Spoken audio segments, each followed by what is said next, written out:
काही गोष्टी प्रांत बदलला आणि त्याचबरोबर गाव बदलला की पदार्थाची चव आणि पदार्थाची करण्याची पद्धत बदलते।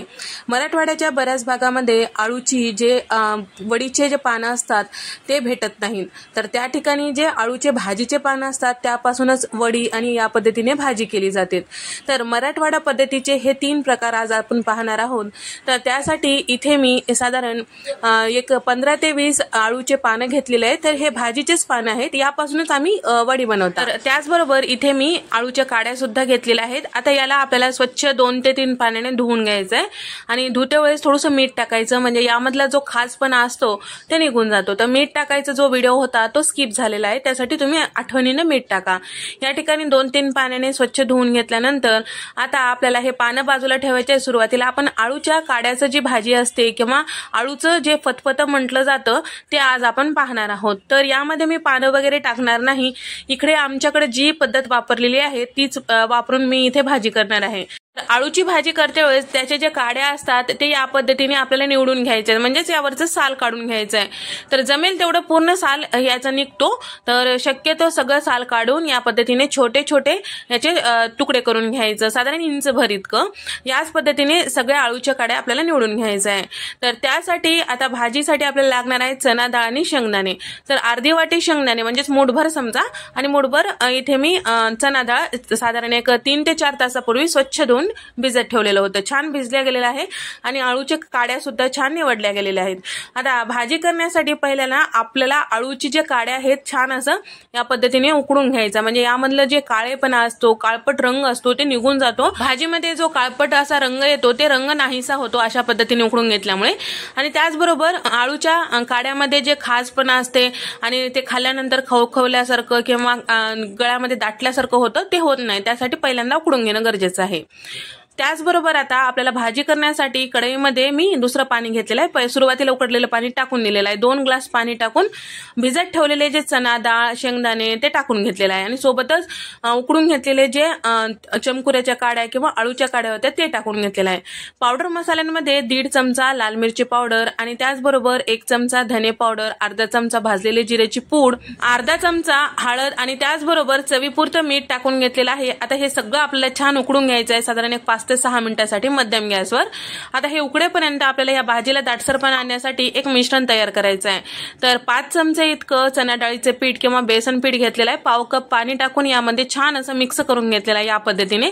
आता इथे आपलं चना डाळ आणि शेंगदाणे आणि त्याचबरोबर आळूच्या ज्या काड्या आहेत ते शिजल्या गेलेल्या आहेत। या ठिकाणी तयार करून घेतलेलं बेसन पिठाचं जे मिश्रण आहे यामध्ये टाकून घ्यायचं आहे।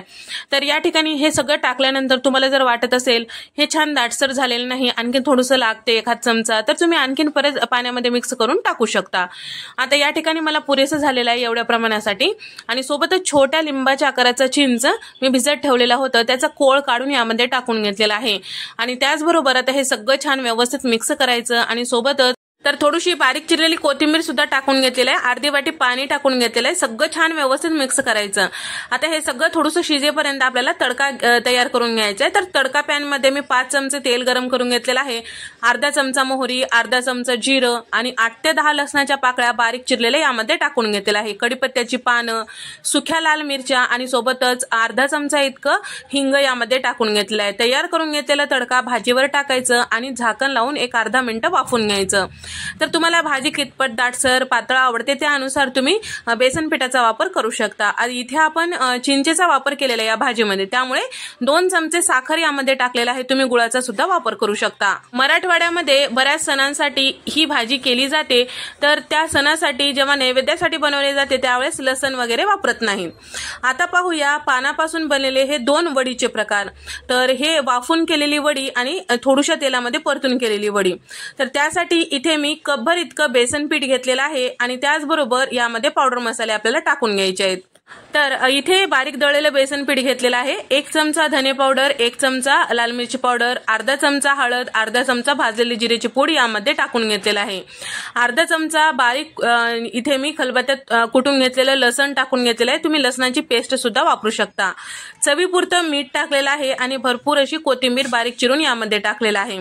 आता त्याचबरोबर इथे मी साधारण एक अर्ध्या लिंबाचा रस यामध्ये टाकून घेतलेला आहे आणि अर्धा चमचा साखर सुद्धा टाकून घेतलेला आहे। लागेल तसं पाणी टाकून घ्यायचं आहे. आपल्याला थोडंसं सैलसर असं हे पीठ तयार करून घ्यायचं आहे.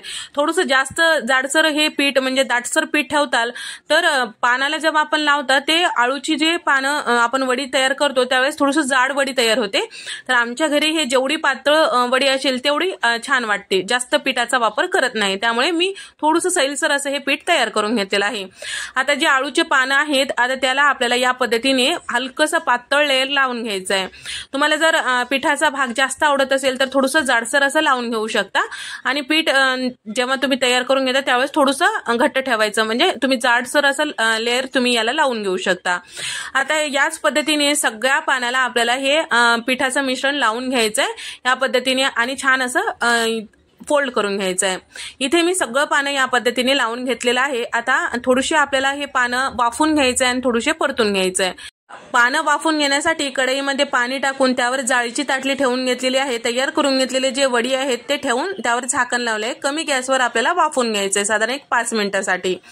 सोबतच आता आपल्याला पानं जे आहेत परतून घ्यायचंय किंवा थोडेसे तेलामध्ये वाफून घ्यायचंय.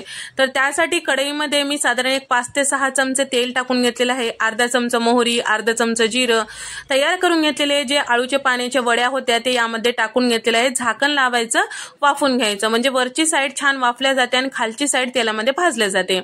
या ठिकाणी आता 1 मिनिटानंतर झाकण काढून या पद्धतीने आलटून पलटून छान लालसर रंगावर होईपर्यंत आपल्याला परतून घ्यायचं आहे. तर या ठिकाणी थोडंसं जे एक्स्ट्राचं तेल आहे ते आपल्याला परत आपल्याला वडी परतवते वेळेस लागणारच आहे. जे वाफवलेली वडी आहे त्याला आपल्याला परतून घ्यायचं आहे.